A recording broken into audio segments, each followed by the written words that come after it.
Volvamos a la imagen del Congreso, ¿sí? Estamos en el gran Congreso angelical donde Dios, el Creador, les está explicando su plan de trabajo, su plan a seguir. Vimos la primera fase, la fase develadora, la creación de la materia, del universo, de las galaxias, del espacio y tiempo. Esa era la primera fase del espacio y tiempo. Sin embargo, venía otra segunda fase.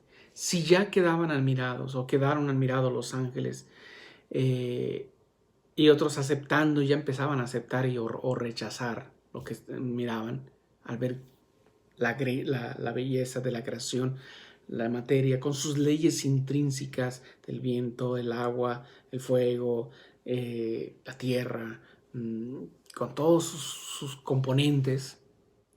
Entonces venía una segunda fase y les dio tiempo Dios. Les dio tiempo para que asimilaran todo ese plan de acción a realizarse. A diferencia de o a distancia, mejor dicho, de una palabra. Hágase.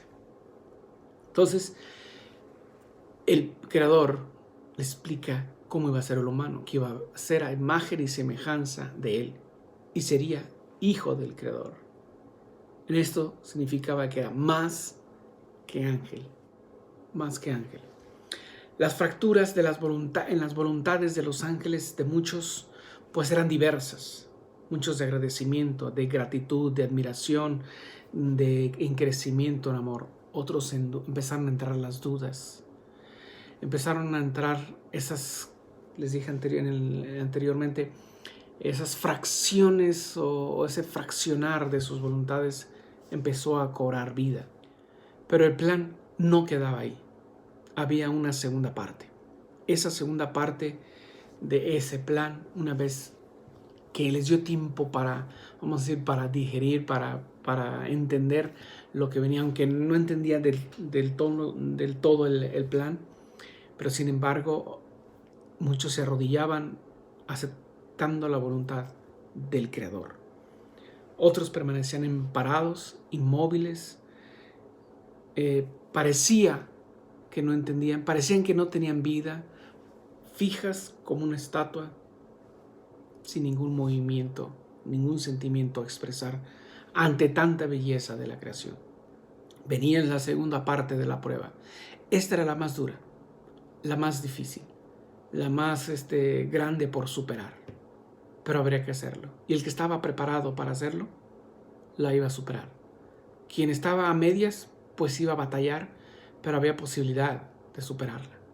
Y quien definitivamente no tenía ni voluntad de hacerlo, iba fácilmente a fraccionarse más.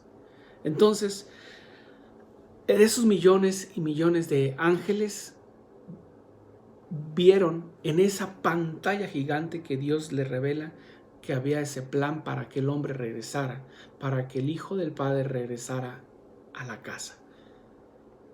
Así como un plan para crearlo, para que se desenvolviera con sus leyes intrínsecas que nosotros humanamente, nuestro cuerpo, nuestra biología tenemos, así también había un plan también para rescatarlo, para hacerlo regresar nuevamente a la casa y a la morada eterna.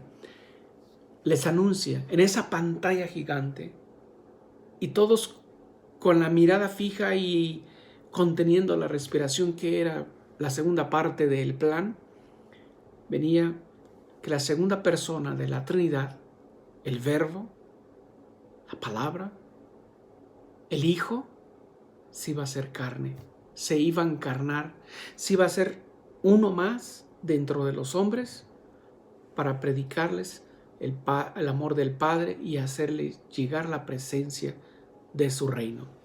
Esto quedó así como ¡wow! O sea, no hay expresión humana para decir o para expresar ahora sí ese momento, esa situación. Sin embargo, el Padre también les explica que el hombre iba a crucificar al Hijo, lo iba a crucificar un día. O sea, pero ellos no entendían, no comprendían cómo. los creó, les dio belleza, les da vida, les da todo sin a cambio de nada, sin pedirles nada, más que se desenvolvieran, más que crecieran. Como dice el Génesis, creceos y multiplicaos. Sin pedir nada a cambio, Dios nos daba. Ellos no entendían. ¿Cómo? ¿Por qué tanta ingratitud? Dios se revela entonces esos planes. Esta segunda parte a muchos los hizo doblar las rodillas de gratitud, de agradecimiento, de amor y de aceptación. A otros tambaleaban y empezaban los argumentos a favor y en contra. No era una guerra como nosotros lo entendemos con espaditas y no, todo eso. No.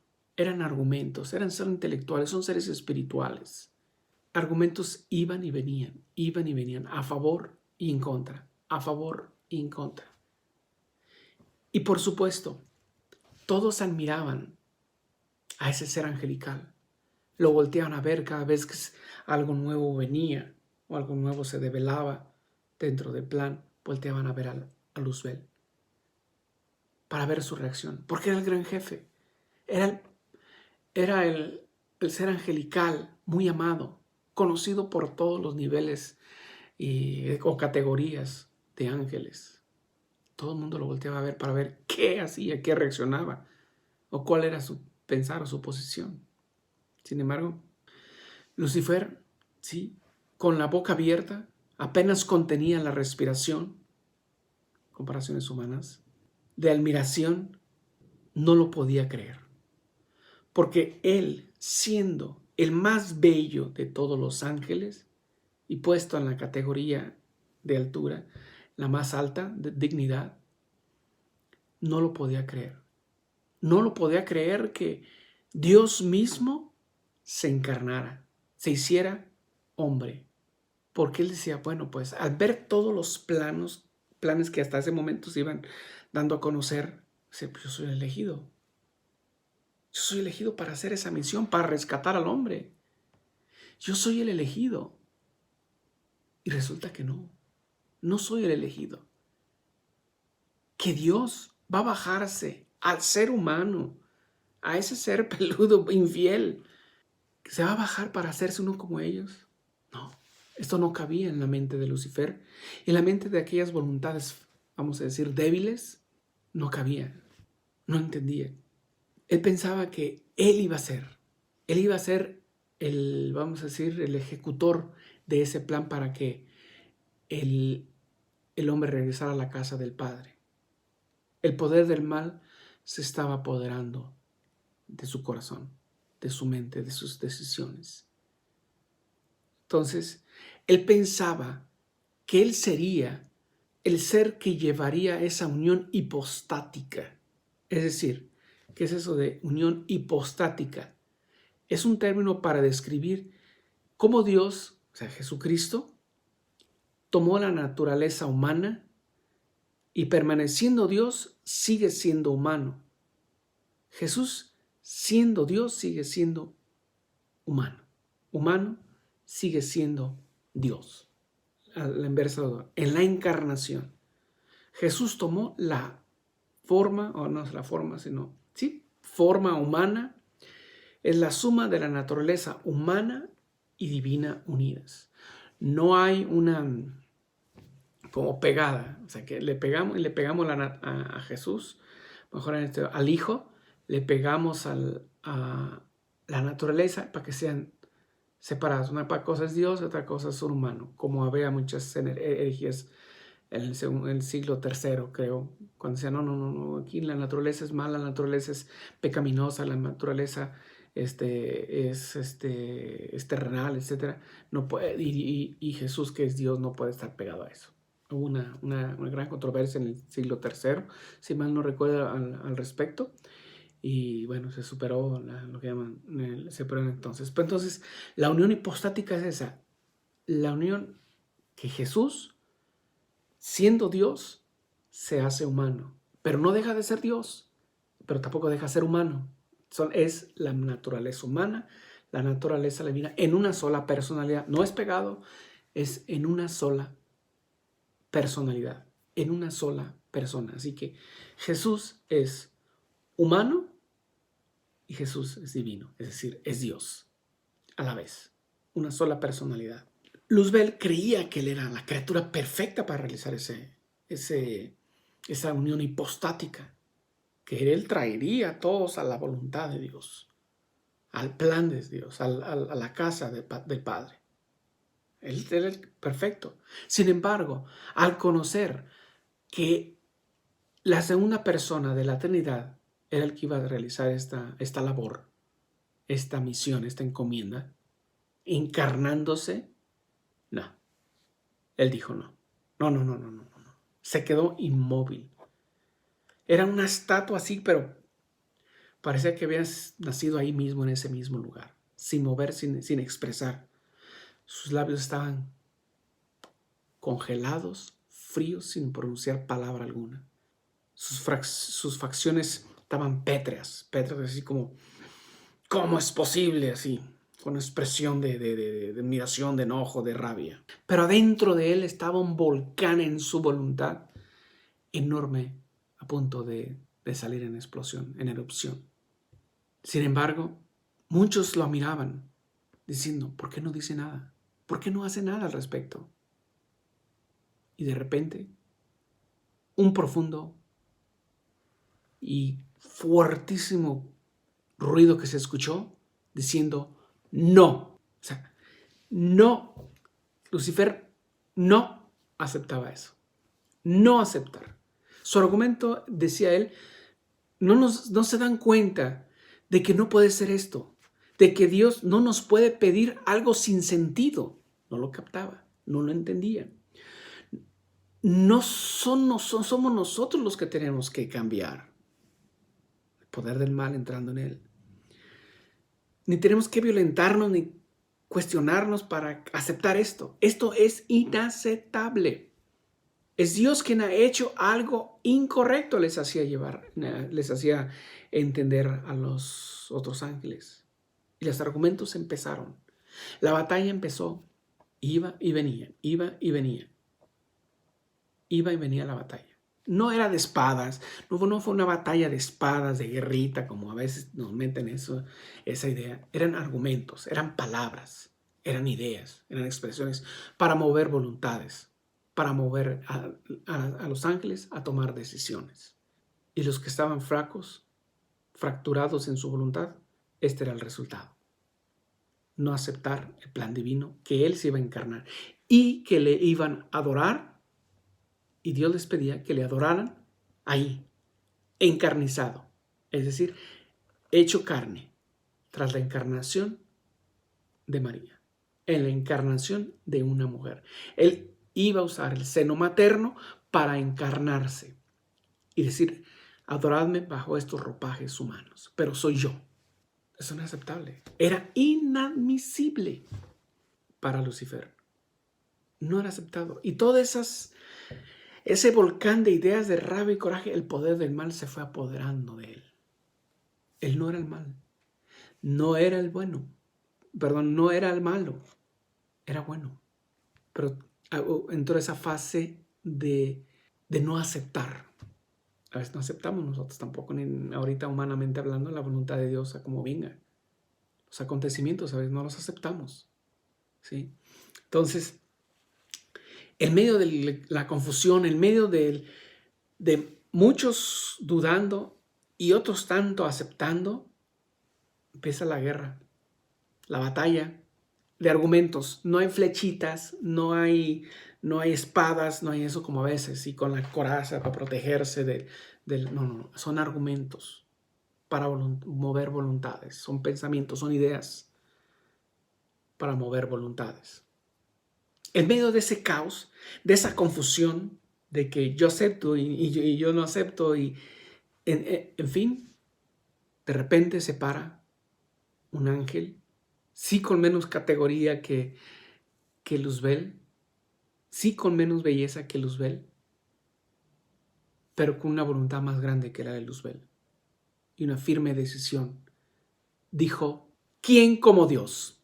Micael, conocido también como Miguel. Entonces, su afirmación y un puñetazo sobre la mesa hizo que más de la mitad de los que tenían duda reaccionaran.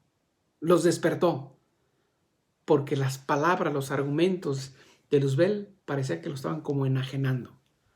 ¿Quién como Dios? Ese grito valió que muchos reaccionaran y se pusieran al bando de los fieles a Dios. Y el bando de Lucifer, con todos sus jefes, con todos sus seguidores. Entonces, Micael se paró enfrente de Lucifer y le dijo a la cara, así, ojo a ojo: te amamos y te admiramos, eres un soberbio. En un primer momento, Lucifer todavía, digamos, era respetado, pero cuando esto ocurrió, cuando estas palabras Micael, o sea, Miguel, le dice, te amamos y te admiramos, pero eres un soberbio, muchos lo abandonaron. No, sí, tiene razón este amigo. Sí, muchos lo abandonaron. Entonces, cuando estaba ya en esta batalla de argumentos, nuevamente, se dan otro agarrón, ¿no? Que sí, que no y que no. Luzbel le dio la espalda a Micael para tomar aire, porque eso había sido una herida profunda y le habían clavado en el mero centro del corazón, que tuvo que caminar, regresó con la misma, vamos a decir, con la misma, o sea, con la soberbia más alta, y decir, no aceptamos, no acepto, no puede ser, yo no voy a adorar a Dios que está como humano, y no voy a adorarlo bajo los ropajes humanos y ni sangrando en la cruz. Yo no. Y con él se fueron todos los que le quisieron seguir. Y hubo gran batalla también. Ocurrió un lapso de tiempo. Un lapso de tiempo de Evo, sí. Sin embargo, había que llegar el tiempo que ya no podían estar ahí. Y Dios decidió que tenían que salir. Él indicó a Micael que le dijera, fuera. Ese fuera, vamos a imaginarnos dentro de ese congreso donde estaban, que le dijo fuera. Y afuera de ese congreso no había nada. Era el precipicio mismo. Le dijo fuera y le clava, términos humanos, esa espada de la luz y la verdad. Cosa que le requemó su corazón, cosa que le apagó, vamos a decir, la poca luz que había ya en Lucifer para ese tiempo y sus seguidores. Y así, él fue expulsado del gran congreso angelical, que no ha vuelto hasta y no va a volver a regresar. ¿En qué consiste ese infierno? El castigo consiste en sentenciar de acuerdo. Si quieres seguir tus caminos, está bien, seguirlos. Son tus caminos, es tu voluntad, pero no obtienes la luz de Dios en ti. Al ser expulsados, no se les quitó la existencia, no se les quitó la voluntad, no se les quitó la libertad, no se les quitó la inteligencia. Siguieron con ella. Pero se les quitó la luz que les iluminaba para ver la luz de Dios. Se les quitó la oscuridad. Es decir, quiero imaginarme, así son imágenes humanas, ideas humanas, quiero imaginarme que tú estás en la oscuridad, en una bodega, y necesitas la luz, la lámpara, para ver por dónde vas caminando, y de repente se te acaban las pilas. No más. Se acabó todo. Ya no puedes ver ni por dónde vas. Al precipicio. Te vas a tropezar, te vas a caer con cualquier cosa. Y así hemos llegado al final de esta reflexión. Bonita, impactante, conocedora. Gracias. Nos vemos el segundo día.